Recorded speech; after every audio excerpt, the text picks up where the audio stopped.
আসসালামু আলাইকুম। New York সিটির মতো শহরের মেয়র মুসলিম, দক্ষিণ এশিয়ার বংশোদ্ভূত, নাম জোহরান মামদানি। ভাবতে তো ভালোই লাগে, তাই না?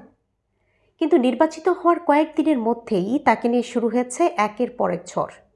রিপাবলিকান পার্টি অর্থাৎ ট্রাম্পের দল এখন এমন অবস্থায় এসেছে যেন একটাই লক্ষ্য তাদের, এই মানুষটাকে থামাতে হবে যেভাবেই হোক।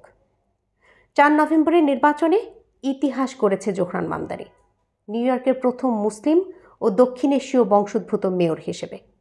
তিনি উগান্ডা থেকে আসা এক অভিবাসী পরিবারের সন্তান, বড় হয়েছেন নিউ ইয়র্কেই।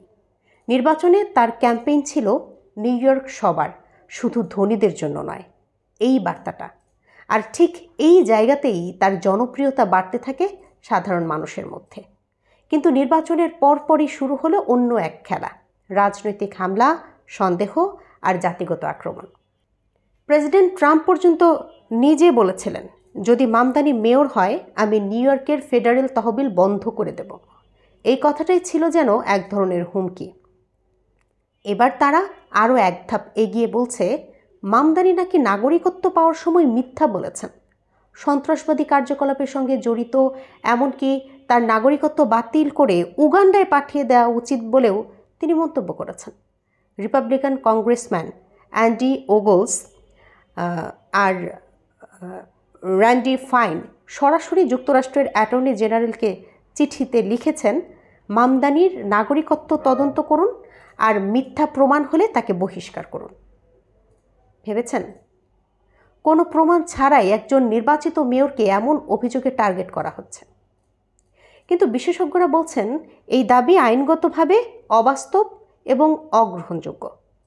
যুক্তরাষ্ট্রে কারো নাগরিকত্ব বাতিল করা এত সহজ না, বিশেষ করে যদি তিনি জন্মসূত্রে বা বৈধভাবে নাগরিক হন। আর রিপাবলিকানদের অভিযোগগুলোর কোনো প্রমাণই নেই এখনও। তাদের আরও একটা দাবি আছে, মামদানি নাকি নাগরিকত্বের ফর্মে ডেমোক্রেটিক সোশ্যালিস্ট অফ আমেরিকা এর সদস্যপদ গোপন করেছিলেন। কিন্তু বিশেষজ্ঞরা বলছেন ডিএসএ কোনো কমিউনিস্ট সংগঠনই না, বরং গণতান্ত্রিক সমাজতন্ত্রের ধারার একটা রাজনৈতিক সংগঠন এটা। অর্থাৎ পুরো বিষয়টাই একটা রাজনৈতিক ভয় দেখানোর প্রচেষ্টা, যাতে একজন মুসলিম অভিবাসী এবং বামপন্থী রাজনীতিবিদকে জনগণের চোখে সন্দেহজনক করে তোলা যায়। এটাই আজকের আমেরিকা, যেখানে স্বাধীনতা, গণতন্ত্র আর নাগরিক অধিকার নিয়ে গর্ব করা হয়, কিন্তু একজন মুসলিম মেয়র নির্বাচিত হলেই তাকে বলা হয় সন্ত্রাসী। জোহরান মামদানি এখন শুধু নিউ ইয়র্কের মেয়র না, তিনি একটা প্রতীক যে লড়ছে এক বিশাল প্রশ্নের সঙ্গে, আমেরিকা সত্যিই কি সবার জন্য সমান? আপনার কি মনে হয়, এটা কি রাজনীতির নামে বৈষম্য, নাকি সত্যি মামদানিকে নিয়ে কিছু লুকানো সত্য আছে? কমেন্টে আপনার মতামত জানান।